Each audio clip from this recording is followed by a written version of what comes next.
japonés. Una semana de cine japonés que la propicia la Asociación de Cine Vértigo, a la cual quiero felicitar por este trabajo, no solamente por la Semana de Cine Japonés, sino por la labor que hacen sin ningún tipo de afán recaudatorio, sino simplemente por apostolado cultural, por divulgación cultural, por afición al cine, por un trabajo impagable que hace la Asociación de Cine Vértigo por la difusión del cine. No solamente por la Semana de Cine Japonés, sino como ustedes conocen, sino por todos los ciclos que organizan. Y en esta casa, Colón Cinema o Vértigo, o en este caso la Semana de Cine Japonés, que desde el año 2013 venimos colaborando desde la Casa de Colón para que se pueda desarrollar aquí. Yo creo que hoy en día la colaboración entre las entidades privadas y los organismos públicos es el futuro de la gestión cultural. El que podamos de alguna manera dar cabida a que este tipo de asociaciones que necesitan del apoyo de lo público, pero que tienen que gestionar por sí solas, encuentren en los organismos públicos un lugar donde desarrollarse y donde podamos prestar este servicio a la ciudadanía.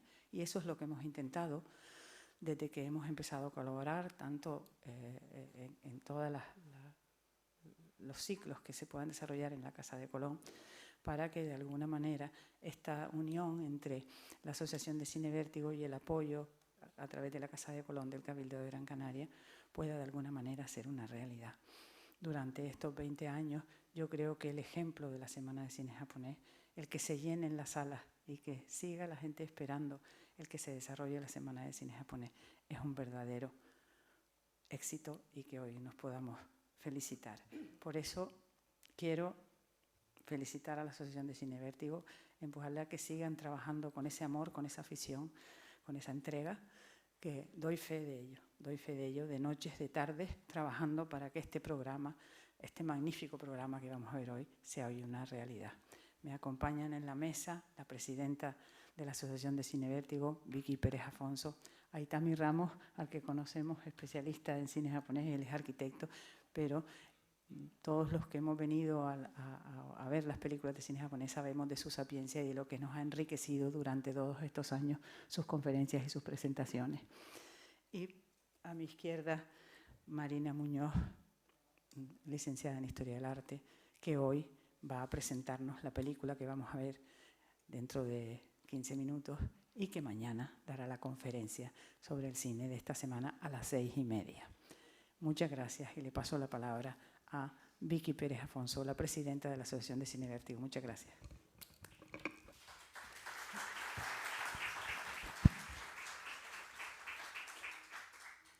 Buenas tardes y sobre todo muchas gracias por venir a esta 20ª edición de la Semana de Cine Japonés.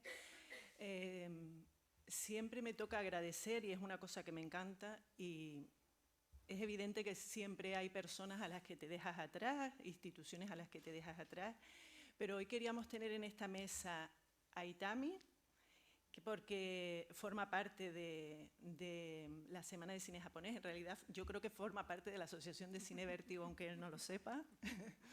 Eso se lo digo yo.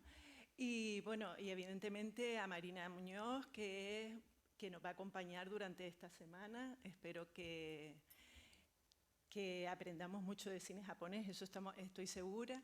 En primer lugar, quería dar las gracias a la Casa de Colón, a su directora y a todo el personal por contarles algo, como siempre. No lo veía. El diseño de la imagen de este año también corresponde a Cultura, al Cabildo de Gran Canaria, que es el que nos ayuda haciendo ese diseño, a José Manuel Ramírez, ¿sí? En segundo lugar, queríamos darle las gracias a la Fundación Japón. Siempre nos había ayudado de forma monetaria, o sea, con una ayuda, con un apoyo económico, pero este año ha ido algo más allá porque cuando nos planteamos qué hacer en esta semana, decidimos hacer un ciclo de cine contemporáneo. Son 20 años, es verdad que habíamos hecho mucho cine clásico, japonés, y bueno, a lo mejor era el momento de dar un salto, que podemos volver para atrás perfectamente porque hay muchas cosas que desconocemos del cine japonés, pero bueno.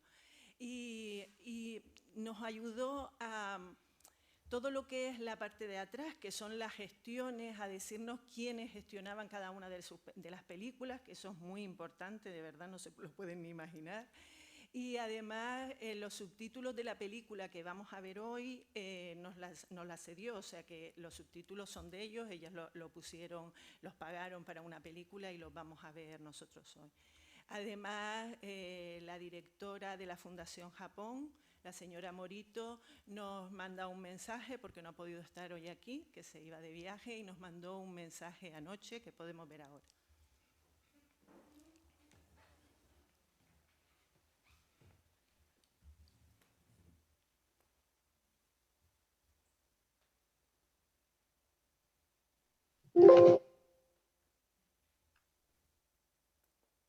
Muy buenos días a todos. Es un enorme placer para mí estar aquí con todos ustedes, inaugurando la Semana de Cine Japonés de las Palmas de Gran Canaria. Y este año es especial porque marca nada menos que 20 años desde su inicio. Pero déjenme presentar brevemente a la institución a la que represento. La Fundación Japón es una institución pública del gobierno japonés que busca promover el intercambio cultural y el entendimiento mutuo entre Japón y otros países del mundo. Para ello, desarrollamos actividades en torno a 3 ejes principales, como son la enseñanza de la lengua japonesa, el fomento de los estudios japoneses y el intercambio intelectual, y la presentación del arte y la cultura japonesa. Por ello, es un honor y una alegría para la Fundación aportar nuestro granito de arena un año más a esta Semana de Cine Japonés, pues creemos que permite acercar un poco más los pueblos de Canarias y Japón. Y ello no sería posible sin el esfuerzo continuado de la Asociación de Cine Vértigo, que lleva 20 años organizando el festival con la misma excelencia e ilusión. Así pues, desde aquí quisiera transmitirles nuestro más sincero agradecimiento por todos estos años vendiendo frentes culturales, así como a la Casa de Colón y al Cabildo de Gran Canaria.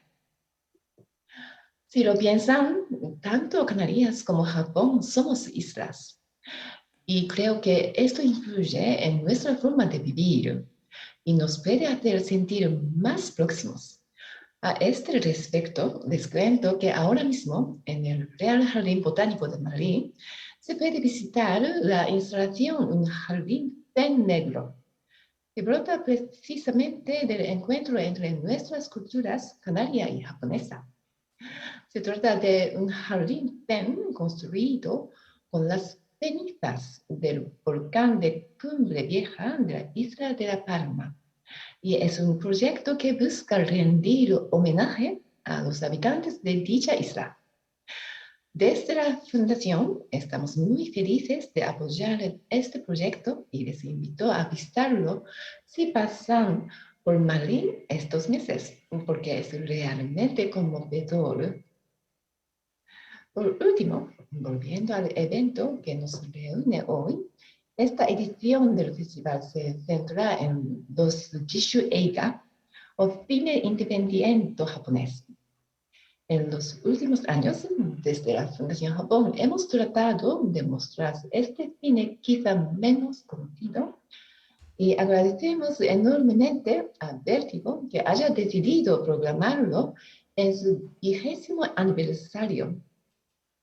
Sin más, espero de corazón que disfruten esta apasionante semana de cine japonés. Muchas gracias por su atención.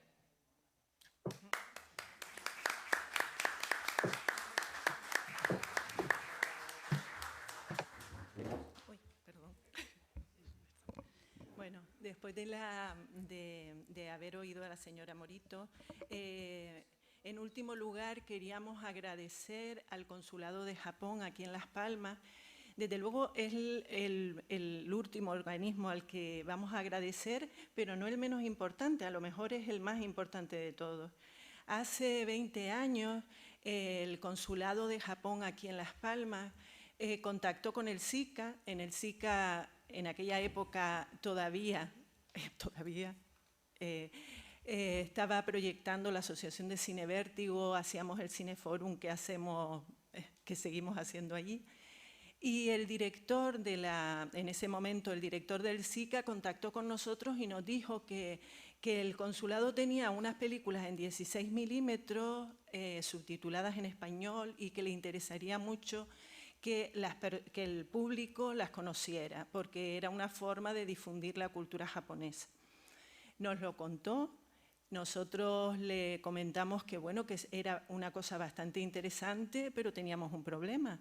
Teníamos las películas, nosotros queríamos sacar esas películas, proyectar esas películas, pero no teníamos un proyector de 16 milímetros que pudiéramos utilizar. Y aquí interviene el personal técnico, que a veces nos olvidamos de ellos y son muy importantes. Saulo Torón, no sé si alguien lo recuerda, una persona que entre otras cosas era proyeccionista de Filmoteca Canaria, entre otras muchas cosas, eso es resumir mucho. Cogió un proyector y, tal cual les digo, lo amarró en el SICA, en la parte de arriba, y se proyectaron las películas en 16 milímetros. Es decir, que quería darle las gracias, porque es la persona que está hoy aquí del consulado, al cónsul adjunto, el señor Midurikawa. Bueno, pues que hace 20 años a alguien se le ocurriera que podíamos intervenir en una semana de cine japonés. De eso hace 20 años, ellos, bueno, las películas en 16 milímetros eran un lote de películas, no quedaron más, pero la asociación decidió coger esa actividad como la actividad que concluye todos los años la temporada que realizamos. O sea, que nosotros todos los años terminamos con este evento, con lo cual tiene para nosotros un significado bastante especial, que no solo es el proyectar películas de cine japonés e intentar aprender de ese cine, sino que además concluye un poco lo que realizamos durante el año. Y nada más, muchas gracias y le doy paso yo a Aitami. ¿Sí? Vale, pues le quiero yo dar paso a Aitami. Aitami vino a la asociación de la mano de Luis Miranda, que tenía que estar hoy en esta mesa, pero por un asunto, una contingencia doméstica no ha podido estar. Y curiosamente, Marina viene de la mano de Aitami. Bueno, pues así seguiremos. Muchas gracias por venir y los dejo con Aitami.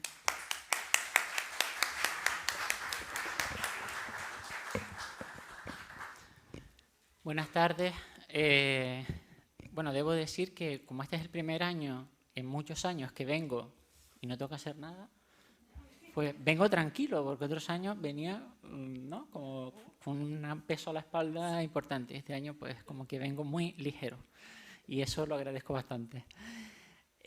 Bueno, vi que me pidió que viniese y contase un poco mi relación con la semana y cómo se había desarrollado sobre todo estos últimos 10 años, porque claro, lo interesante es que hubiese estado Luis para contar un poco los 10 primeros, ¿no? Pero tampoco es que yo quiera contarles aquí mi vida durante los últimos 10 años. Pero sí que es verdad que mi relación con la semana empieza precisamente hace justo 10 años, porque yo por circunstancias familiares, yo nunca estaba aquí en Gran Canaria, me iba a vivir con mis abuelos fuera, y durante los primeros 10 años yo no asistía a ninguna de las ediciones. La primera que vine fue a la 10ª, que era un ciclo sobre Equinocita, que se hizo en el Teatro de Iniguada, y vino Luis y tal, ¿no? Y entonces los que vengan de antiguo, ¿no?, los que vengan todavía de esa época, recordarán que bueno, lo que se hacía al principio era que se hacía una presentación del ciclo, ¿no?, una especie de motivación del ciclo, y después cada día se venía y se comentaba un poco la película y demás. yo me fui, después de eso me fui a estudiar a Barcelona y me fui precisamente a hacer un máster sobre teoría e historia de la arquitectura y a trabajar sobre una figura del cine japonés como era Ozu. Y yo no esperaba que, llegado, pues no sé, el mes de abril, mayo, recibir un correo de Vicky invitándome a ser yo quien presentase aquel ciclo sobre Ozu. Cosa que yo le agradezco, no solo porque me lo ofreciese, sino porque yo entiendo que en aquel momento también para ellos era un riesgo. Es decir, Vicky a mí no me conocía, ni nadie de la asociación realmente me conocía. Es decir, yo era alguien que estaba estudiando, que era un estudiante y que le pidieron que viniese aquí a hablar de Ozu, nada menos que de Ozu, no es que estemos hablando de, ¿no?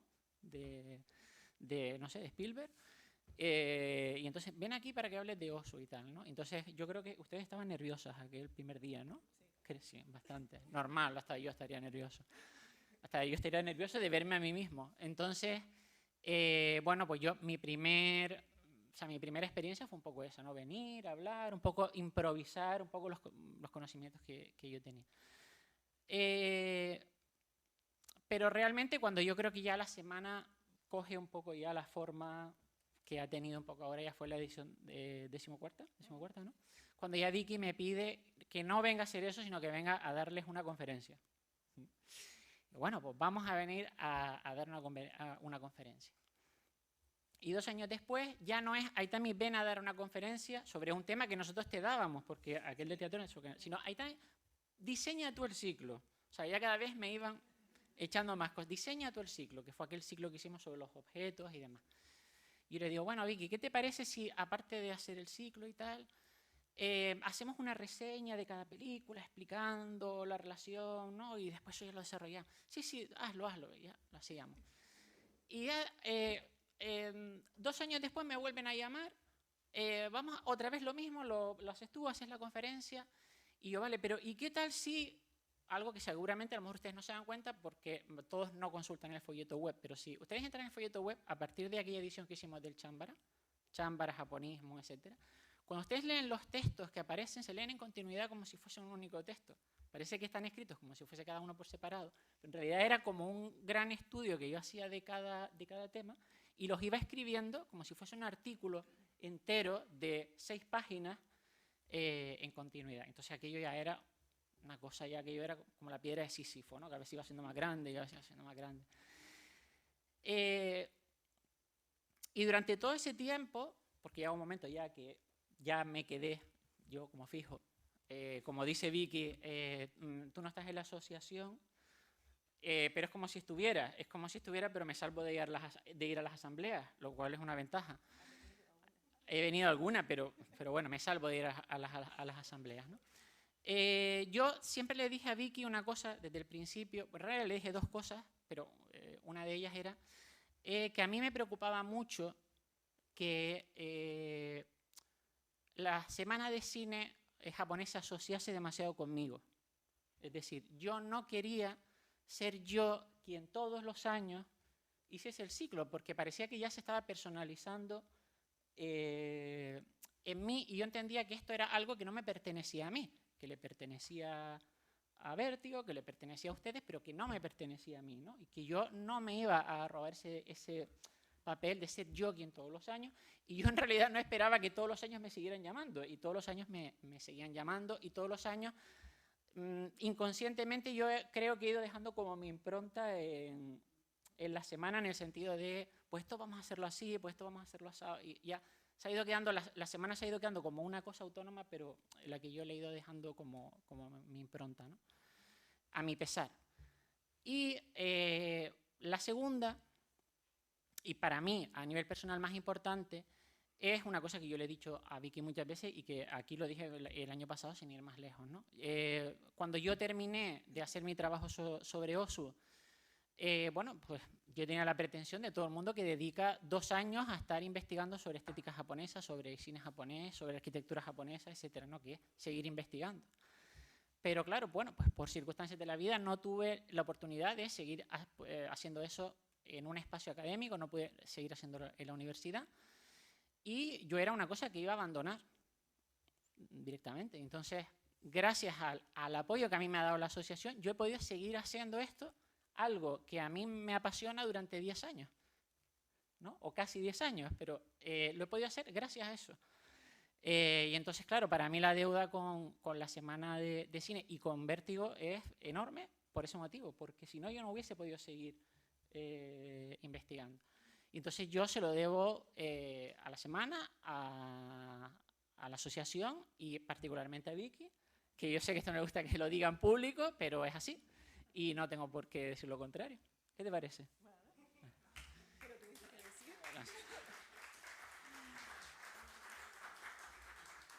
Bueno, este año, también por circunstancias, también tocaba un poco hacer un relevo y yo les propuse que viniese Marina. Marina, pues la conozco del mundillo, del mundillo de la historia del arte japonés. Este mundillo que nos ha ofrecido la globalización, Internet y demás, ¿no? Los círculos de la globalización, la tecnología y el hiperespacio. Y entonces, cuando se planteó el tema de quién puede venir a dar una conferencia sobre cine contemporáneo japonés, pues yo les dije que conocía a alguien, que era Marina, que estaba seguro de que lo podía hacer fenomenal, y además le daba la piedra de Sísifo a ella, lo cual a mí ya me iba bien. Entonces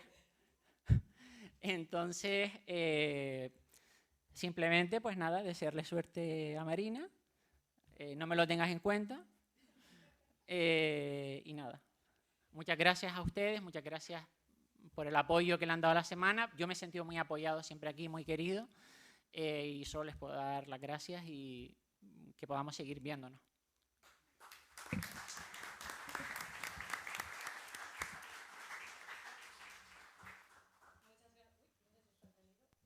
Pero con mi tono de voz, que es bastante grande. Bueno, primero de todo, agradecer tanto a todos los presentes que habéis venido esta semana de cine japonés, como a todos aquellos que han creído en mí y que han considerado que yo podría hacerlo al nivel que ha dejado Aitami. Gracias por pasarme la piedra de Sísifo, lo agradezco. Y coincido en Aitami sobre el caso de el tema de la divulgación cultural y cómo ya de por sí es bastante difícil y tenemos que ayudarnos todos entre todos, lo cual hace que haya, yo vengo de Cataluña y hay una palabra que se llama germanó, que es como una hermandad, así, por así decirlo, y agradezco que hayan pensado en mí para incorporarme en este equipo tan agradable, con tantas personas tan bonitas, y me estoy sintiendo muy bien acogida y muy recogida. Así que espero dejar al mismo nivel que Aitami, que de los otros años. Y nada, paso a comentar brevemente la película que vamos a mirar hoy, que se llama Dear Stranger. La directora es Yukiko Mishima. Y es una película que se hizo en el 2017, la cual muestra diferentes vicisitudes sobre cómo las familias contemporáneas japonesas lidian con según qué problemas y sobre todo, por poneros ejemplos, ya individualizándolos en géneros, en un sentido de cómo el género femenino vive ciertas problemáticas en el seno de su familia, en el núcleo familiar, o también el género masculino, o los mismos hijos de ese seno familiar y cómo intentan lidiar todos con este tipo de problemáticas, ya sea en el género femenino, como es el hecho de un embarazo no planeado, en la contemporaneidad japonesa, donde las mujeres empiezan a tener menos encorsetamientos de unos géneros que habían estado muy arraigados en Japón debido a una serie de factores que ya comentaremos mañana en la conferencia para no alargar esto mucho. Pero básicamente, por poneros ese ejemplo en el caso femenino, pero también es un aspecto muy interesante como muestra el género masculino, porque no se suele mostrar normalmente como los hombres en Japón, los cabezas de familia, que a la vez de padres son profesionales, intentan lidiar con todas estas problemáticas siendo todavía siendo este cabeza de familia sin perturbar esa paz de ese núcleo familiar. Entonces, es muy curioso cómo se ven todos estos individuos, los cuales representan la sociedad japonesa actual, y cómo intentan lidiar con estas problemáticas casi al borde del ataque de ansiedad. Espero que os guste mucho la película, a mí personalmente me ha gustado mucho y que la disfrutéis.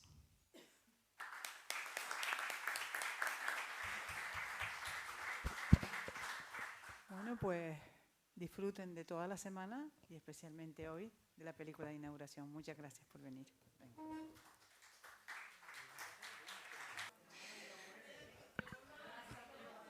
Buenas tardes. Esto está muy alto, perdonad. Buenas tardes.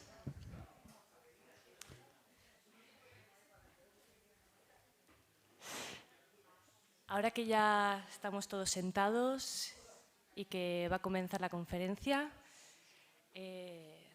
bueno, ayer ya me presentaron, pero me vuelvo a presentar para los que no estuvieron ayer. Yo soy Marina Muñoz, vengo de Barcelona, me ha acogido aquí la Asociación Vértigo, estoy muy contenta y cosa que le agradezco. También muchas gracias a todos los que estáis aquí presentes y también a la Casa Colón por hacer esta semana dedicada al cine japonés. Y bueno, básicamente vamos a centrarnos en el tema de esta conferencia, que es proporcionar estas herramientas para nosotros entender el contexto en el que se engloban las películas que están en este ciclo y poder encararlas en este visionado, por supuesto. Sobre todo el objetivo es ver esta evolución que ha habido en el cine japonés y las razones de por qué es como es ahora.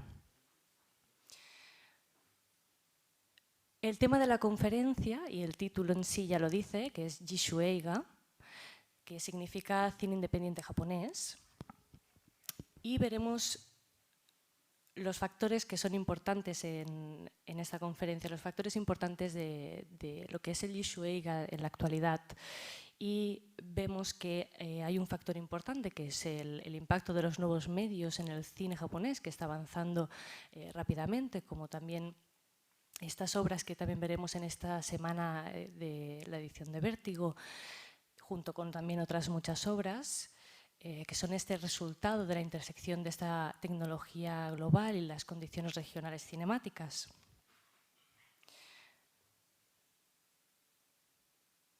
Y estas forman parte de un estilo de cine de autor que también se caracteriza por ser, entre otras cosas, consecuencia de este impacto de las producciones digitales y su nueva forma de distribución. Este Jishu Eiga crece un 80% en torno al 1992 gracias a este incremento de las cámaras digitales, de esta edición digital que reduce el coste, que además aceleran estos procesos de producción y de postproducción, además. Y el Jishu Eiga avanza junto a esta digitalización mientras las majors, las grandes productoras, decrecen en esta época. Estas facilidades digitales también dan paso a unos nuevos estilos fílmicos, incorporando aspectos que son formales del estilo documental, que suelen enfatizar esta idea de cultura y de identidades culturales. En el 1990 los cineastas se lanzan en masa a estos mercados regionales y globales, lo cual supone una estrategia de futuro en este ámbito cinematográfico descentralizado.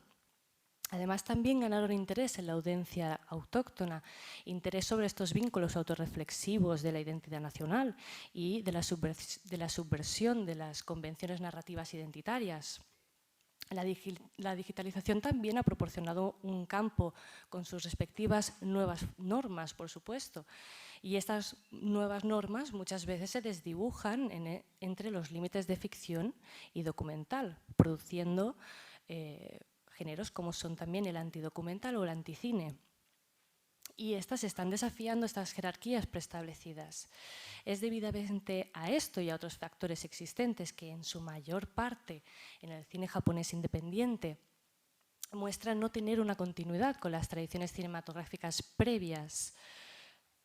lo que nosotros conocemos del cine japonés de 1950 era producido por aquellos que estaban todavía vinculados al cine de 1930. Existe una continuidad entre los orígenes del cine japonés y el cine de los años 50. Un claro ejemplo lo vemos con Kurosawa, que entra en este panorama cinematográfico de principios de los años 40. Existe una mediatización de estas figuras iconizadas como ya sea Kurosawa, como Ozu, como Mizoguchi, entre muchos otros. Y la respuesta a esta continuidad fue una manifestación artístico-cinematográfica llamada la New Wave, la cual recogía estas influencias del free cinema británico y de la Nouvelle Vague francesa. Y además eran los inicios de este desligamiento del sistema de estudio. Pero cineastas como son, por ejemplo, Nagisa Oshima, Hiroshi Tegihara y Nezumi Mamura habían aprendido de esta tradición cinematográfica japonesa siendo ayudantes de estos directores de los años 50. Por ejemplo, Oshima se enmarca dentro del movimiento de la New Wave, movimiento revolucionario de este sistema de estudio. Pero revoluciona el sistema de estudio habiendo aprendido de él primero, junto con todos estos directores que os acabo de nombrar ahora mismo, como Hiroshi Tegihara. El caso de estos directores es que intentan desvincularse de este sistema de estudio, pero previamente ellos se nutren de él para después romper esos códigos, sobre todo los códigos de la producción del sistema de estudio que habían estado establecidos en Japón. Pero siempre y esta rotura se realiza siempre desde el entendimiento del mismo.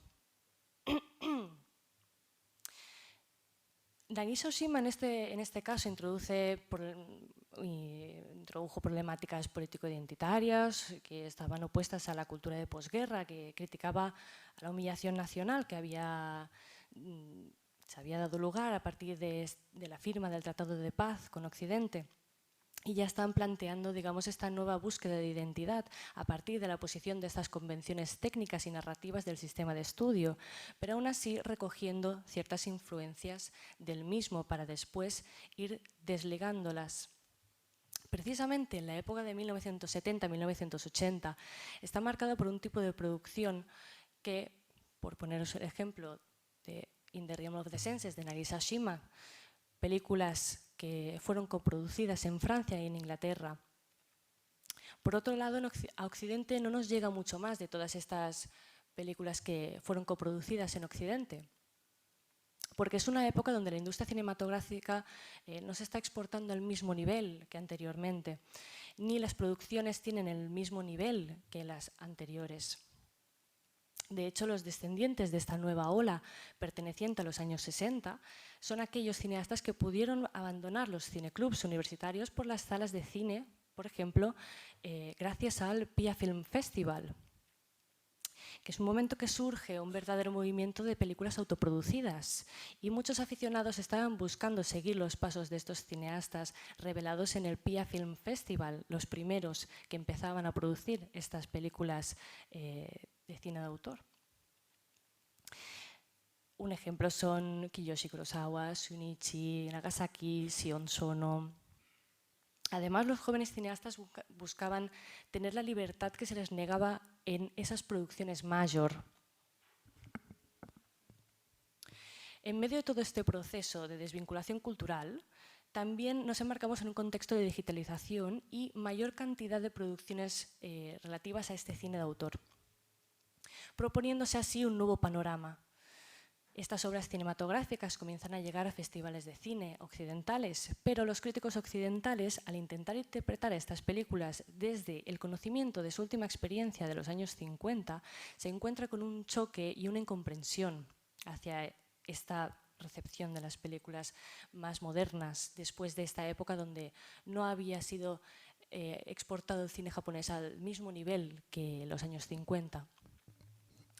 Al caer el sistema de estudio, muchos nuevos cineastas no habían sido formados por estos directores pertenecientes al sistema de estudio. Por otro lado, me gustaría comentar la aportación que realiza Noel Bartsch, autor de To the Distant Observer, Form and Meaning in the Japanese Cinema, que parte de la siguiente premisa. Propone la idea de este aislamiento cultural para respaldar la especificidad de la cultura japonesa. Autonomía que tenía Japón hasta la Segunda Guerra Mundial, lo cual permite un desarrollo opuesto al realismo occidental. Entonces, dentro de estos parámetros cambian ciertos criterios en el uso de los códigos del lenguaje, que son, en este caso, influencia ya recogidos de Occidente. En el caso del enfoque de Bartsch, él enfatiza la singularidad formal en el ámbito cinematográfico, que acontece como tendencia de un contexto académico, siendo un discurso relativo a un ideal de homogeneidad que se estaban produciendo desde los años 60. Aunque existe una mayoría de espectadores que interpreta este cine japonés dentro de los humanismos de posguerra o las tendencias de estos nuevos manifiestos cinematográficos más underground. Puede decirse que a pesar de estas figuras relevantes de las corrientes humanistas y de la New Wave que destacaron por estos grandes cineastas, existe una versión manifestada en estas décadas posteriores debido a que estas películas dejan de adaptarse a estas expectativas preadquiridas de la audiencia occidental, en este caso, adaptadas a esa imagen idealizada de Japón como una imagen de consumo.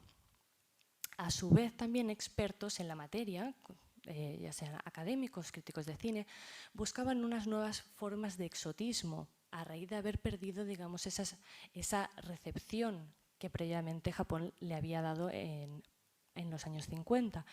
Y esta expectativa de la audiencia, sobre todo occidental, radica en parte a el síndrome de Marco Polo o la mirada marcopolista.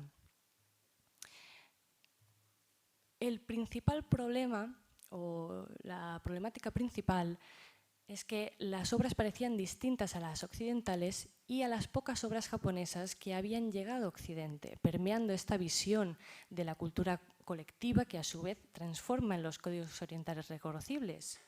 Los cineastas además se alejaban de esta tradición fílmica, no habían sido ayudantes de estos directores, como previamente había sucedido en la New Wave, con quien se podían formar y podían realizar un aprendizaje bajo esos parámetros del sistema de estudio cineasta, sino que se había introducido al mundo audiovisual a través de estos medios de comunicación o de la televisión, para entendernos mejor, y no del cine. Por ello, entonces, los cineastas contemporáneos se han liberado de esta necesidad de reflejar la herencia del cine japonés y de reflexionar, además, sobre esta herencia, con lo que la libertad de no verse reflejado por este pasado marca una ausencia del mismo. Obviamente no tendría sentido que siguieran perpetrando unas técnicas algo obsoletas, más de 60 años. Tampoco quiero referirme a que haya una inferioridad artística debido a estos cambios, por supuesto. En vista de este gran número y variedad de Yishueiga, no debería de sorprendernos que existe una dificultad por unificar un corpus de trabajo al mismo tiempo que es difícil identificarlo, aunque abordan temas singulares que no se encuentran en la producción japonesa dedicada al entretenimiento. Sus obras atestiguan una aspiración a trabajar en este marco de cine comercial, al igual que sus predecesores.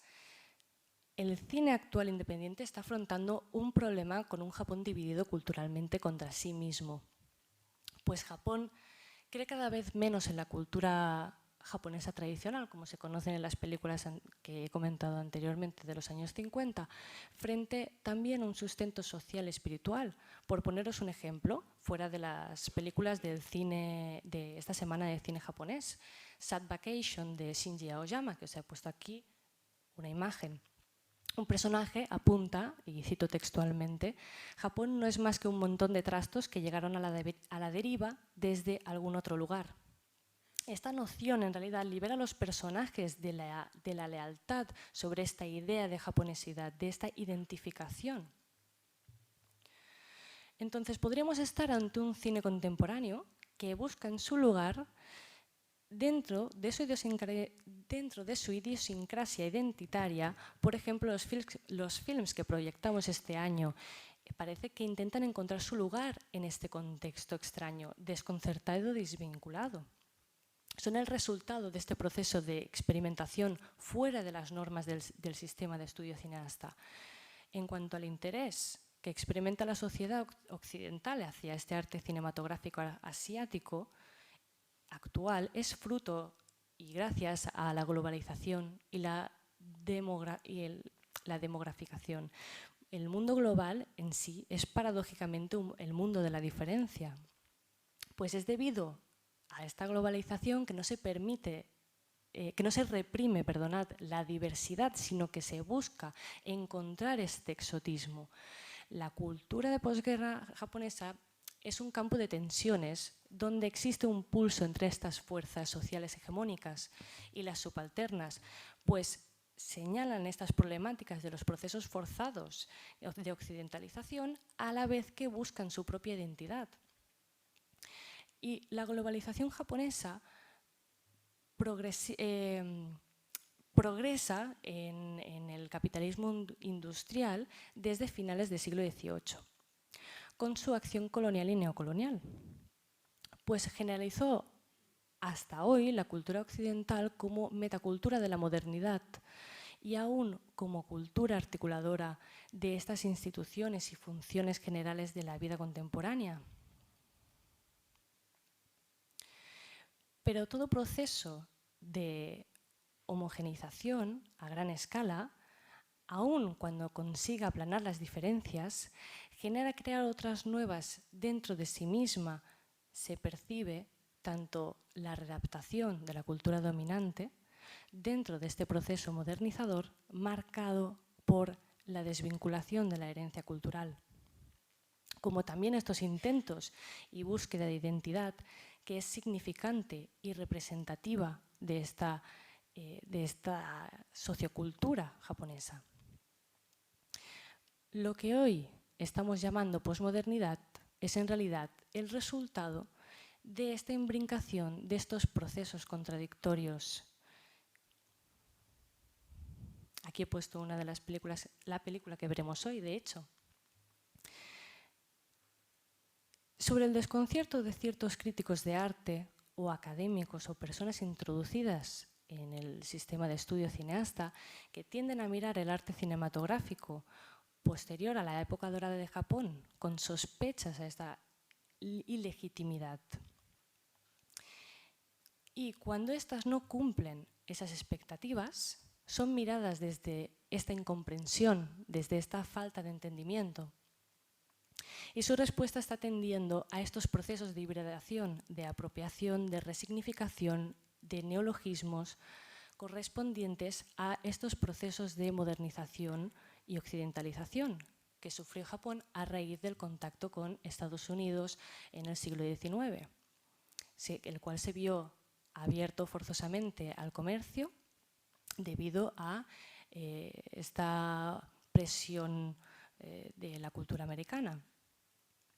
¿Y qué sucedió a partir de entonces? Pues para que Japón pudiese estar o pudiese equipararse dentro de las grandes potencias mundiales, tenía que ejemplificar y tenía que adaptar muchas de las cosas, muchos de los aspectos y los factores que estaba viendo de Occidente para que de alguna manera ellos pudieran equipararse dentro de estas grandes potencias mundiales, lo cual en sí trajo una serie de problemáticas, pues en sí, a la hora de adaptar ciertos aspectos, ya sean formales, filosóficos, de historia del arte, o sobre aspectos sobre todo académicos también de la psicología, muchas veces, o la gran mayoría de parte, lo que se hacía era adoptar estos conocimientos y después se encontraba la definición o se desarrollaba la definición, lo cual también creaba en sí mismo un conflicto, porque a la hora de adaptarlos, los adaptaban sin una definición previa, la cual creaba esos conflictos, porque había diferentes personas, diferentes académicos que intentaban darle esa definición y entre ellos discrepaban en muchas de las opiniones, puesto que no habían sido incorporadas esas ideas con esa definición. Además, también encontramos el problema de la identidad en este sentido, pues Japón se encuentra en un momento en el que ha sufrido una derrota bastante humillante, la cual ha hecho que intentemos buscar, ellos en todo caso, que ellos estuvieran intentando buscar su identidad dentro de esa humillación que sufrió, a la vez que se llevaba este proceso de modernización, el cual iba de la mano en sí mismo y también creaba esos conflictos y esas problemáticas. Muchos sectores de la sociedad, de la población, no estaban de acuerdo con esta modernización porque decían, abogaban por precisamente la modernización. Muchas veces lo que hace es desvincular mucha tradición cultural para, de alguna manera, desvincularse de eso, lo cual en realidad la tradición cultural es en sí mismo uno de los elementos que definen esa identidad. Al desvincularse de ello, mediante este proceso de modernización, occidentalización y digitalización posteriormente, nos encontramos que existen muchos subgrupos culturales que abogan por parar o frenar o reconsiderar el modo en el que se está realizando esta modernización, puesto que de esta manera se están perdiendo muchos de los valores tradicionales japoneses. De ahí también que surgieran estos grupos, o mejor dicho, estos movimientos artísticos como es la New Wave, que tiene también un componente muy importante en el sentido de recuperación de ciertas tradiciones culturales, a pesar de desligarse de este sistema de estudio cineasta. Volviendo sobre el desconcierto de ciertos críticos de arte y ciertos académicos o personas introducidas en el sistema de estudio cineasta que tienden a mirar estas proyecciones desde una expectativa, al final tienden a mirar este arte cinematográfico posterior a esta época dorada con estas sospechas de ilegitimidad. Cuando estas expectativas no se están cumpliendo, son miradas desde el punto de la incomprensión. Y su respuesta está tendiendo a estos procesos de hibridación, de apropiación, de resignificación o incluso de neologismos correspondientes a estos procesos de modernización y occidentalización. Se está exigiendo a este arte una originalidad relacionada con las culturas tradicionales que precisamente llevan ese apellido a causa de esa marginación identitaria tradicional impuesta por esa modernización. Es decir, que hacia el pasado buscan ir hacia el pasado o una invención total hacia el presente. En ambos casos se demanda declarar el contexto. Y aquí sigo refiriéndome a la audiencia occidental. En este sentido, el término de autenticidad identitaria ha sido empleado desde un relato de pureza de los orígenes para descalificar a la cultura posmoderna, acusándola de derivativa de Occidente en muchos de los casos. Esto en realidad resulta aún más problemático en la época que empiezan a ocurrir complejas recaudaciones de readecuaciones de identidades.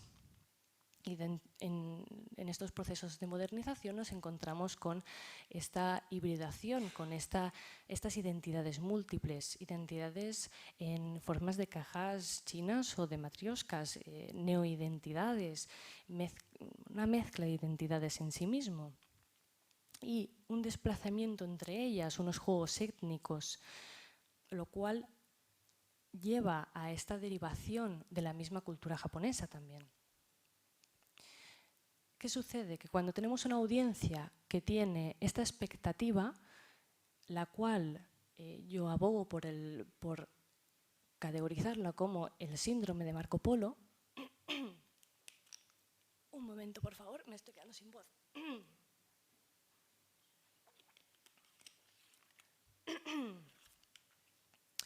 Como decía, sobre el síndrome de Marco Polo, que identifico dentro de la mirada de muchos de los occidentales que miran estas películas desde una perspectiva o una expectativa de encontrar, mejor dicho, este cine que se puede encontrar en Kurosawa, por ejemplo.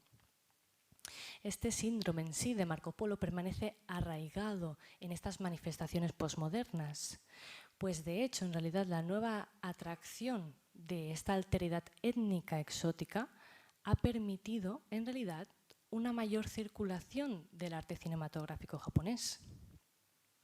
Pero con demasiada frecuencia se ha valorado el arte que manifiesta en explícito la diferencia, o mejor, satisface la expectativa de esta otredad, del neoexotismo posmoderno, esta actitud que estimula la autoautorización en Occidente, donde algunos artistas, consciente o inconscientemente, se han inclinado hacia un paradójico autoexotismo, el cual muchas veces radica en intentar buscar diferentes puntos de influencia exótica, ya que el que antes estaba más vinculado, en este caso Japón, ya no lo está tanto, debido a este proceso en el que el sistema de estudio cae.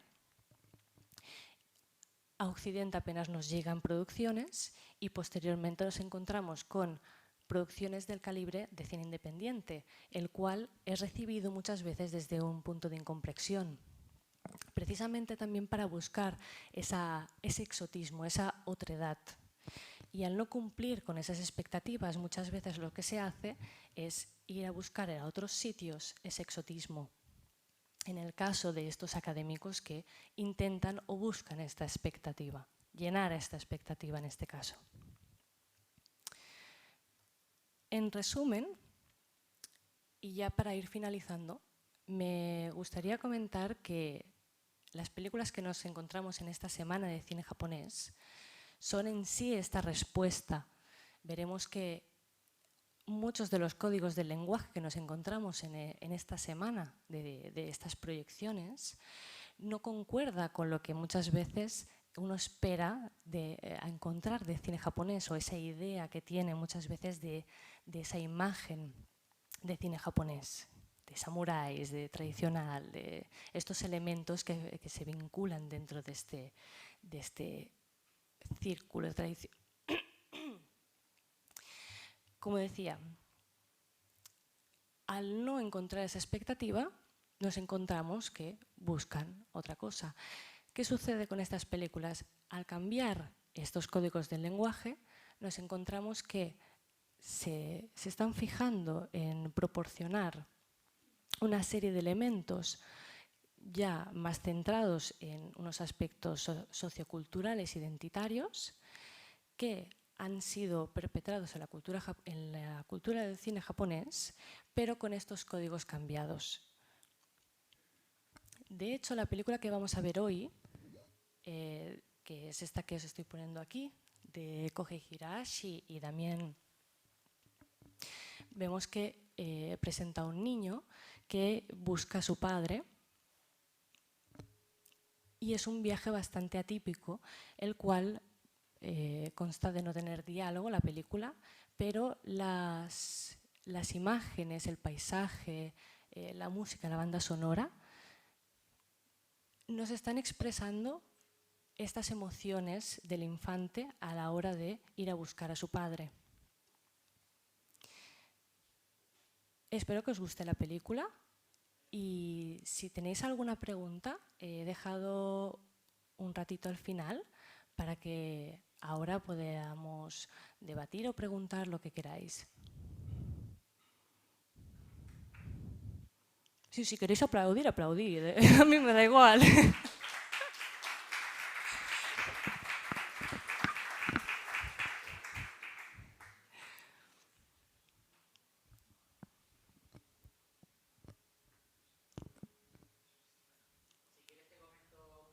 Uh-huh. Se escucha, se escucha. Uh-huh. No, no, no, no. Uy, perdón. No sé qué Perdón, no sé qué he tocado.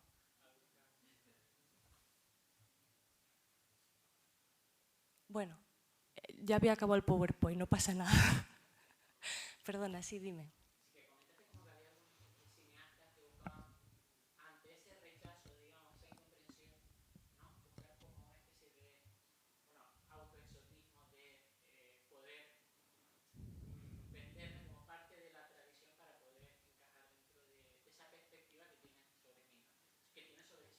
Ajá.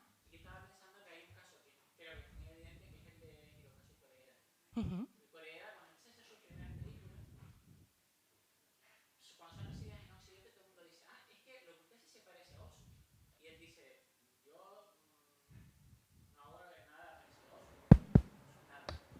Pero hay un momento en el que es, como es un poco pillo, dice... Vale. ¿Está encendido? Vale.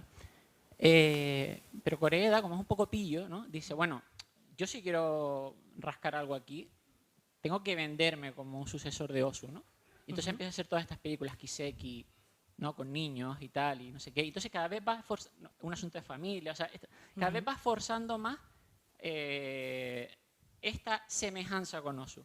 Es decir, quiere cubrir la expectativa Exactamente. de ese espectador occidental que está buscando a Ozu o a Kurosawa o tal, pero en su caso a Ozu, porque le preguntan, ¿es que tus películas se parecen a Ozu? Y él dice, mira, yo vengo de la televisión y yo lo de Ozu... Claro, no tiene nada que ver, está desvinculado. Claro. Sin embargo, hay un momento en el que él dice, no, pues yo si quiero, ¿no?, que me den un premio o algo, tengo que venderme como un discípulo de Ozu, ¿no? Entonces, parece que a veces también estamos viendo un poco de esto, ¿no? Y también vemos el caso de Kitano. Hay un momento que Kitano hace una serie de películas, tiene aquel famoso accidente de moto y demás, gana en tal, y después Kitano empieza a hacer una deriva de su cine en el que hay un continuo homenaje al cine japonés anterior. Vemos Satoichi como un homenaje al Chambara, vemos Dolls como un homenaje a el melodrama japonés, ¿no? Y a toda esta cultura del bunraku, etcétera, etcétera. Y hay un continuo vender un neoexotismo, digamos, ¿no? Neoexotismo que incluye la propia historia del cine japonés como exótica. Sí. ¿Sabes? Sí, Entonces vemos como que efectivamente, mientras que los que se mueven en este entorno del Jisoo Eiga van un poco a su bola, Exacto, ¿no? sí, exactamente. Los grandes cineastas del circuito de festivales lo que están es respondiendo a la expectativa Exactamente. Exactamente, ¿no? porque al final son estas grandes producciones las que tienen que, de alguna manera, darle al público lo que quiere, porque al final estas grandes producciones tienen un cariz importante sobre recaudar esos fondos que se han invertido en esta película, lo cual significa que al final el objetivo de esa película radica en gran mayor parte a las expectativas de esa audiencia. Pero ¿qué pasa con el Jisoo Eiga? Que estas ideas que el Jisoo Eiga está proponiendo, o mejor dicho, los directores que se lanzan primeramente al Jisoo Eiga, están proponiendo unas ideas a estas grandes productoras antes de lanzarse al Jisoo Eiga, se lo proponen a las grandes productoras, a las major. Pero ¿qué sucede? Que estos temas que están tratando en el Jisoo Eiga no son tan vendibles, para que nos entendamos. De ahí que ellos se lancen a producir sus propias películas. Muchos de ellos en circunstancias bastante extremas, como por ejemplo estar trabajando toda la semana y producir la película de noche. Entonces, como decía, las expectativas, o mejor dicho, el objetivo que tienen estas nuevas películas Jisoo Eiga en realidad radican en no darle exactamente al público o la audiencia lo que busca, sino lo que el mensaje del director, lo que el director propone o el objetivo del director en este caso y del equipo artístico también, por supuesto. De ahí que nos encontremos algunos temas que están fuera de estas expectativas y que desconciertan a la audiencia occidental, porque no están tratando temas tradicionales japoneses en sí, están tratando temas que bien podrían ser tradicionales en un sentido de sí, la búsqueda de la identidad o unos intereses culturales, históricos que están ahí, que son importantes, pero con unos códigos de lenguaje muy diferentes. No les están proporcionando digamos, este exotismo, esta otredad en ese caso. ¿Alguien está de acuerdo o en desacuerdo con lo que ha dicho el compañero? Así podemos generar algún debate. Sí.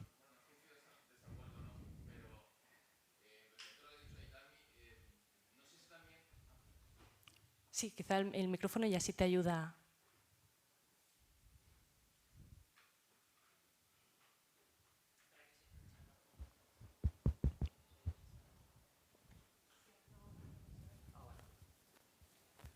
Empiezo de nuevo. Sí. No sé si es de acuerdo o en desacuerdo, simplemente una pequeña reflexión en lo que ha dicho Aitami.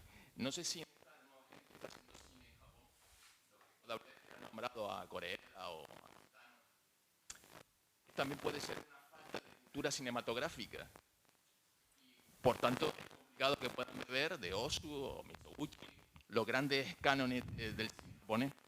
Entonces, no sé si hay algo de eso. Contestando, sí, contestando tu pregunta, por supuesto que hay de eso. De hecho, los nuevos directores no tienen ese acceso a estas películas porque se han criado con otro tipo de producciones ya relativas a los medios de comunicación, a la televisión. Por lo tanto, los códigos del lenguaje son bastante diferentes en ese sentido. De ahí que al no tener esa herencia, obviamente, o sea, sería, como he dicho antes, sería bastante ilógico pretender que hubiese una recuperación de esa herencia constantemente. Porque al final, debido a estos procesos de modernización, las cosas van cambiando. Estos directores no solo han aprendido, o mejor dicho, han ido observando dentro de los códigos del lenguaje visual. En este sentido, no han recibido los mismos códigos que habían recibido los directores anteriores, por ejemplo, de la New Wave, en este caso. Con lo que, a partir de este momento, que los códigos cambian, se busca, o mejor dicho, se puede encontrar en estas películas digamos, que la herencia cultural de estos productores, de estos cineastas nuevos, de cine independiente en este caso, radica y destaca completamente de las producciones, por ejemplo, de 60 hacia atrás, en este caso. No considero que haya exactamente una falta de cinefilia, sino un interés que ha ido cambiando con el tiempo. Puede haber un interés de cinefilia, pero no el mismo interés que había antes. Los intereses van cambiando en este sentido. Puede ser un interés por cinefilia, pero desde unos parámetros muy distintos en este caso. Entonces, no diría que hay como una falta o una aculturización o una falta de cultura, sino hay una diferencia de interés también, de lo que también busca la audiencia japonesa en este caso, porque la audiencia japonesa también está dentro de ese marco de sociedad que está aprendiendo de estos códigos del lenguaje visual desde la televisión, de los medios de comunicación, los cuales están también estrechamente relacionados con Occidente. De ahí que al producir estas nuevas películas no se encuentre esta herencia, porque hay un cambio de paradigma, un cambio de interés. Y para resumir y recalcar, es posible que hoy en día haya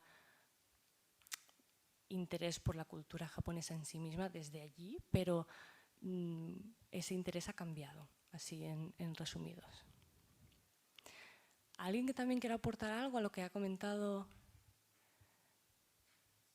¿O otra cosa diferente? Sí.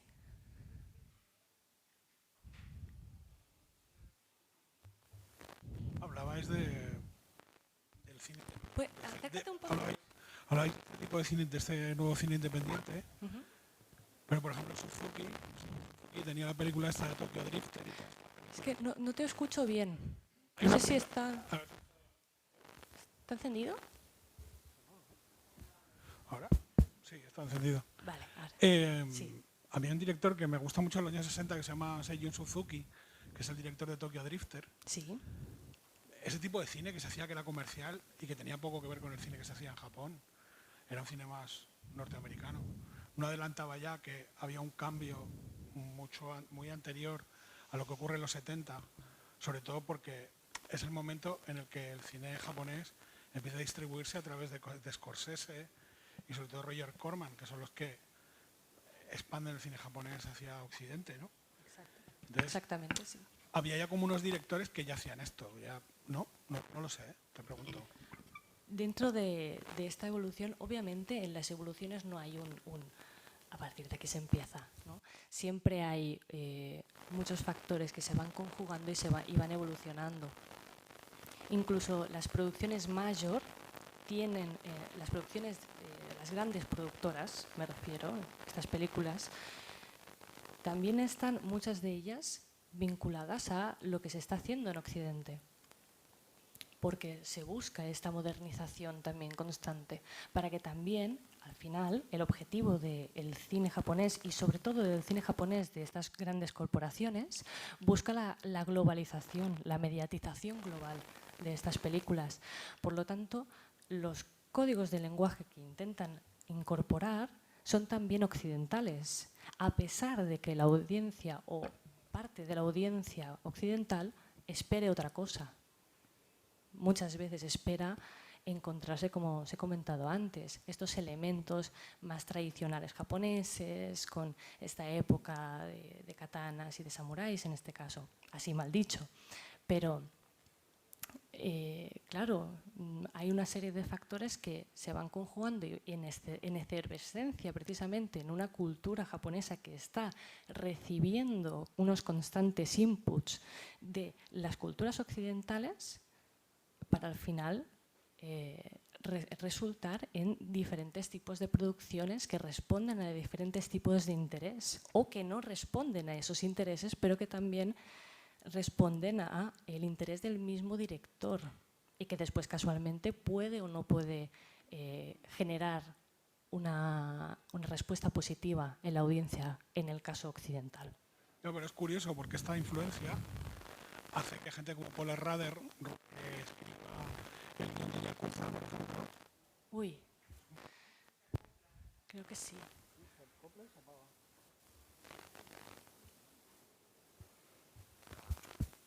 Ahora sí.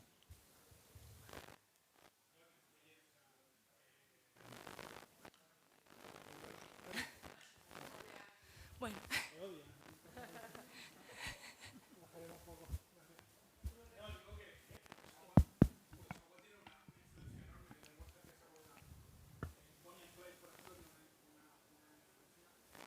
Uh-huh.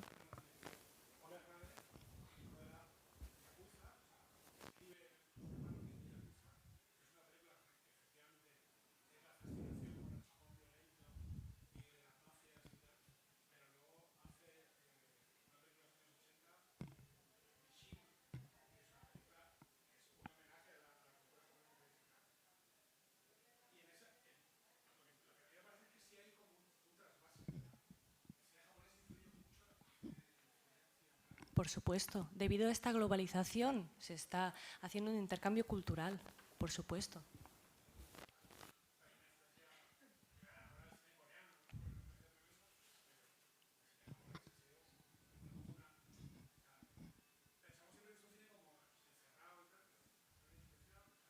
Sí, sí, exactamente. Y precisamente por esa influencia también el cine occidental o incluso el cine europeo ha ido cambiando hacia unos lados o hacia otros. Es decir, debido a esta mediatización, a esta globalización, al final, esta diversidad lo que hace es unificar, como he comentado antes, está unificando estos factores que son propios de sus propias culturas para después esparcirlos en otras culturas, en el caso occidentales, y en sí mismos. Es una conjunción entre esas culturas, lo cual acaba haciendo que haya una especie de unificación en los códigos del lenguaje. No me refiero a las temáticas, sino a los códigos del lenguaje visual que nosotros estamos viendo en el cine contemporáneo japonés, en concreto el cine de Jisho Eiga, son debido a esta conjunción de todos estos elementos. ¿Sí?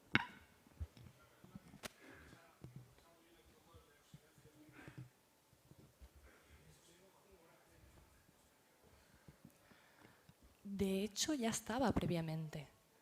Es decir, precisamente en el Imperio de los Sentidos se coprodujo en Francia con Anatole Dauman. ¿Qué sucede? Que esta película al final también bebe de ciertas tradiciones culturales francesas, porque no hay mucho que explicar, un director japonés y un productor francés en este caso. Entonces, de hecho, considero que el tema de los silencios, este recurso utilizado, ya existe previamente en Francia, en otras obras, y que en sí, en esta conjugación, empiezan a beber todas.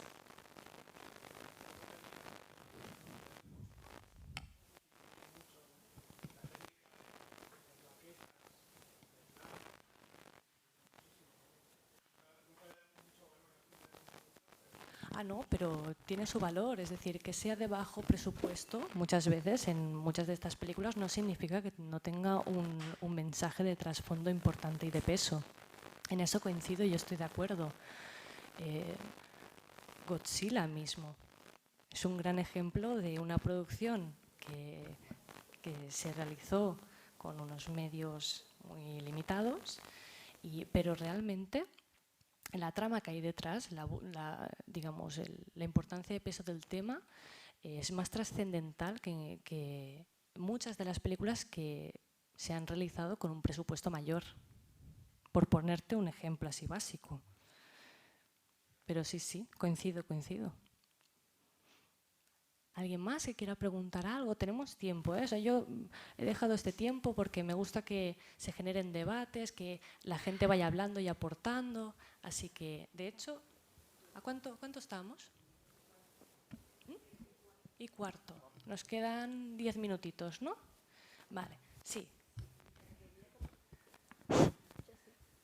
Hola, muy interesante tu conferencia, muy densa también, en el sentido de conceptual, ¿no? ¿Sí? Ok.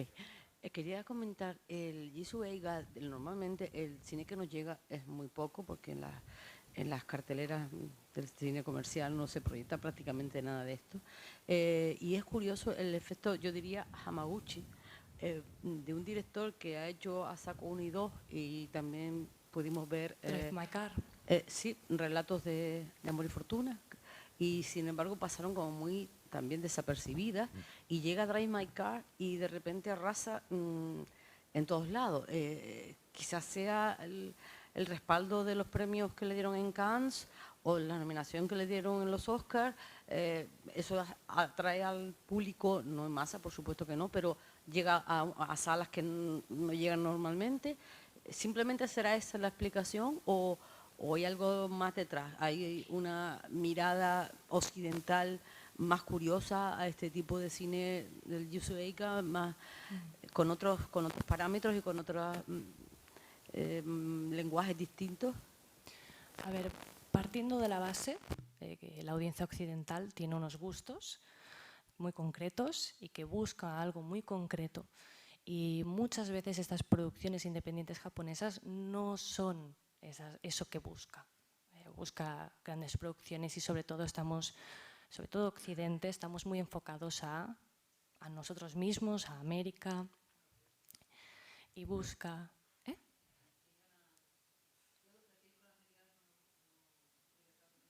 Bueno, eso puede ser una opinión personal, pero no hay que... Dentro de las opiniones personales hay que también entender que algo puede no gustar, pero hay que reconocer que está bien hecho. Es lo que... No, claro, por supuesto. por ejemplo, por ponerte un ejemplo, yo hay películas que considero que no son a lo mejor de mi agrado, pero reconozco que en cuanto a nivel técnico y el cómo está producida la película, es una gran obra. Pero a mí, dentro de mi contexto, de mis gustos, de mi objetividad, no entra. ¿Por qué? Porque no responde a mi individuo. Pero esa película no está hecha para individuos, está hecha para una gran masa. O sea, no hay que olvidar eso, por supuesto. Y respondiendo a... Sí, que me he ido a otra cosa. Bueno, básicamente lo que te decía, la audiencia occidental busca otra cosa. Pero ¿qué sucede? Que a partir del interés de ciertos festivales occidentales, esto después se traslada a las pantallas occidentales en este sentido, que después puede tener una buena o una mala respuesta. Algunas de las películas que hoy vamos a ver, muchas de ellas han aparecido en festivales occidentales, pero no todas han tenido la misma respuesta. Entonces, tiene que ver más, supongo, con algunos factores que encuentren que la cultura, que diga la audiencia occidental, encuentre esa conexión con lo que está viendo.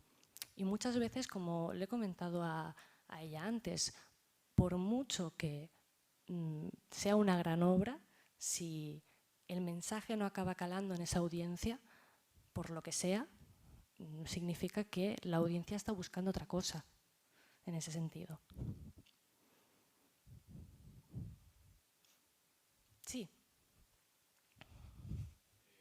Mucha diferencia entre el impacto que tienen las películas japonesas cuando llegan a los festivales occidentales y lógicamente si son premiadas pues tienen la oportunidad de que se exhiban en salas en relación a cómo son aceptadas en Japón, es decir, o hay mucha diferencia, es decir, Drive My Car que aquí en Europa ha gustado, ¿en Japón gustó también o no? No es ni...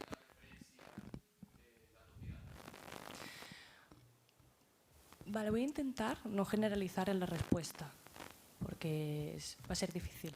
Pero intentando responderte, las películas japonesas, creadas en Japón, y en este caso las producciones Yisho Eiga, son películas que en Japón tienen una mejor respuesta en general. No digo todos, ni todo el mundo, ni todas las películas, pero tienen una mejor respuesta por el simple hecho de que están a un nivel más accesible, son más handy para ellos, las tienen más cerca en ese sentido. En Occidente no, en Occidente nos llega poquita cosa.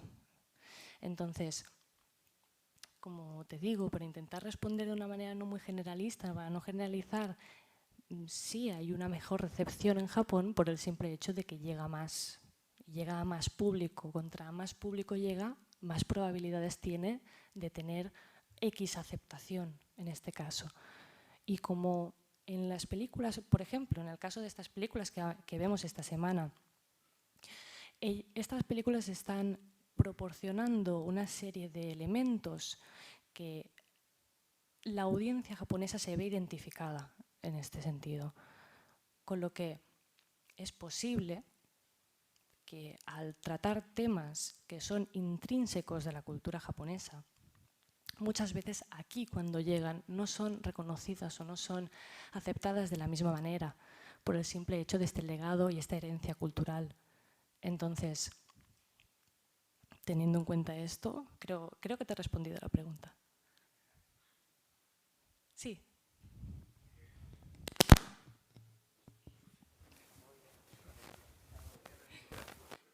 Sí. Micrófono de la muerte. Sí. ¿Tengo más suerte? Sí.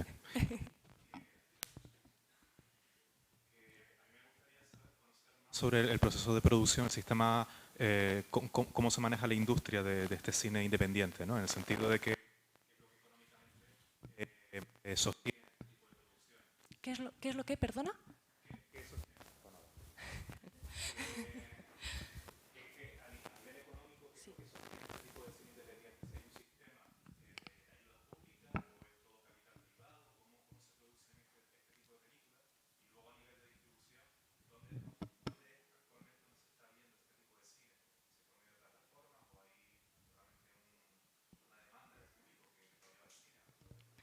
Contestando a tu primera pregunta, de normal es capital privado incluso en las mismas películas. De hecho, ayer se produjo Dear Stranger, que fue producida por una productora que se creó a raíz de esa película, solo y para esa película, que se llama Dear Stranger Productions.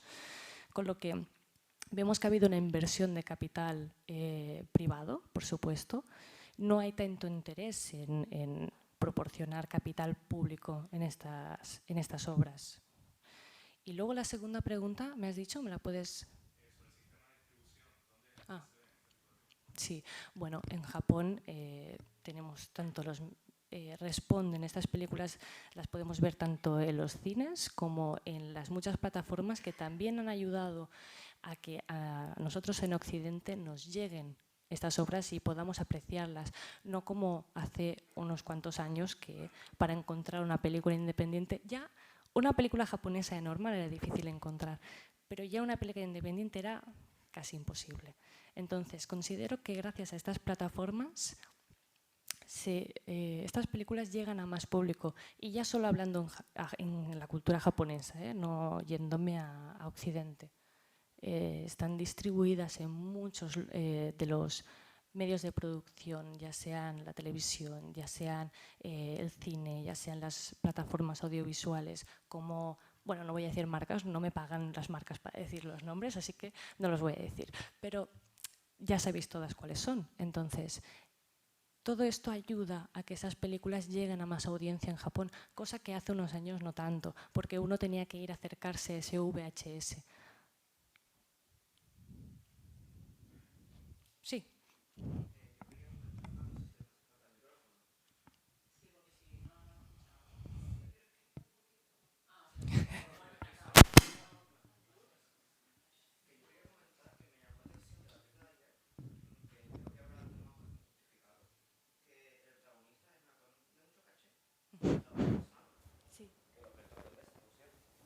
Sí, sí, sí.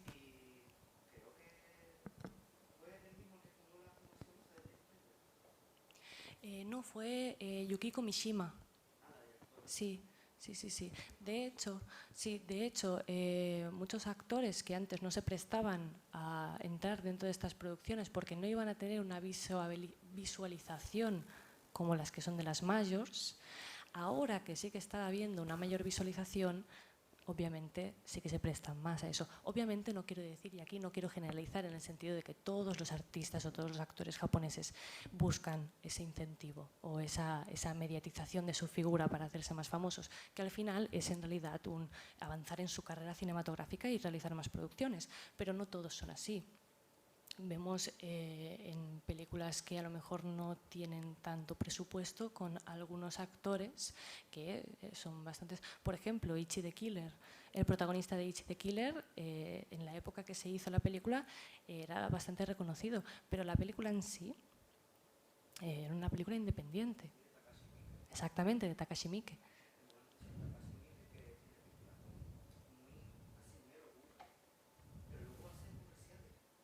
Sí, sí, sí. Pero fíjate que son más actuales las comerciales.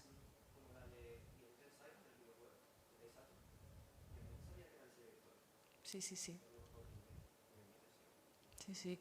Pero al principio de Takashi Miike, las producciones de él eran más tirando un estilo más underground, y muchas de ellas predilectas al estilo Eroguro, en este caso, pero sí, conforme ha ido avanzando y ha ido cobrando importancia, o como también algunas de las películas de Sion Sono, por ejemplo.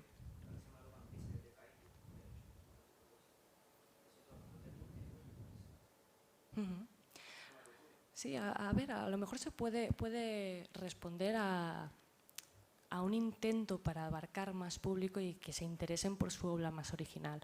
Puede ser que responda a eso.